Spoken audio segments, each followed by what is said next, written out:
once again, just so inspiring.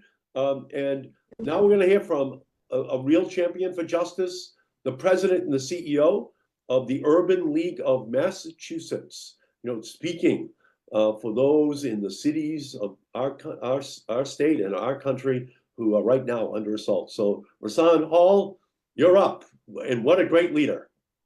Thank you so much, Senator Markey, and to Steve and Gladys. Thank you both for your perspective, your insight, your passion for this for the moment that we're in and what's needed for such a time as this. And thank you again, Senator Markey, for your leadership to convene us.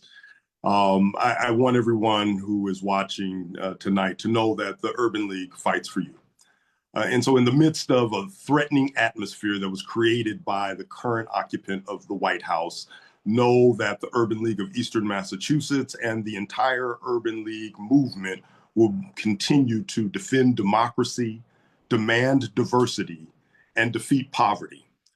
The remarks of the current occupant of the White House do not deserve a dignified response because they traffic in nativistic, racist, transphobic, and fascistic tropes and rhetoric. But out of respect for the millions of American citizens and residents of this country, I will respond. Out of respect for those whose shoulders I stand upon, who struggled, sacrificed, fought, bled, and died for the access and freedoms we benefit from, out of respect for the generations to come who are relying on us to resist authoritarianism and oppression, and out of respect for my dear friend and Senator Ed Markey, I will respond.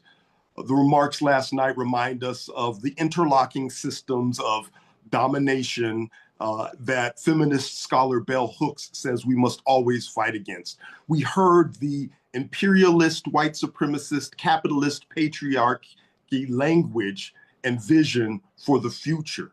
And so folks have said in the chat, well, what's the solution? Well, I invite you all to stand with the Urban League and the Urban League movement to defend democracy.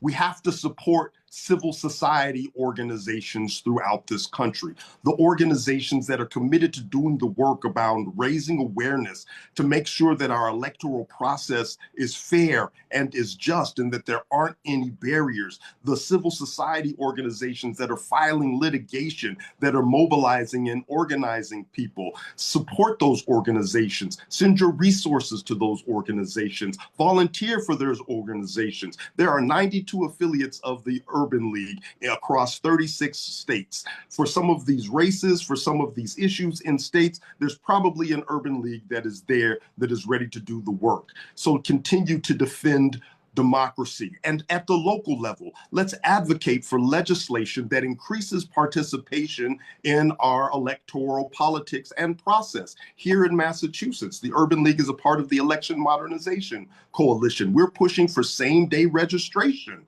There are bills that are in the Massachusetts legislature that will allow more people to be involved and get active in local elections. So defend democracy. We also need you to stand with us as we demand diversity. Stand with and support our Massachusetts Attorney General, Andrea Joy Campbell, who has not only filed suit against this administration, but has also issued important guidance on the legality of diversity, equity, and inclusion initiatives. We implore our governor, our state lawmakers, our local electeds to express full-throated support and encouragement to local businesses to continue efforts that support diverse, equitable, inclusive workplaces. Remind them that the business case for diversity is a good thing and how organizations with more diverse leadership outperform similarly situated companies that are less diverse. Remind them of the fact that a recent Harris poll indicated that 81% of Americans support diversity in corporate initiatives. Remind them that most ethnically and culturally diverse companies outperform the least ethnically and culturally diverse companies by at least 27%. Remind them that diversity is good for business and it expands access to new markets and brings in a variety of perspectives and new ideas and is good for America. And to be honest, the only reason that we have diversity, equity, and equity and inclusion initiatives is because of all those years and generations of not hiring people based on merit. We also invite you to stand with us as we fight to defeat poverty. And so while privatization of government services and deregulation may benefit a select few, we must recognize that the gross disparities in wealth cannot continue to exist. We must continue to support organized labor and ensure that people have access to union jobs that provide living wages and career paths in emerging sectors like climate tech.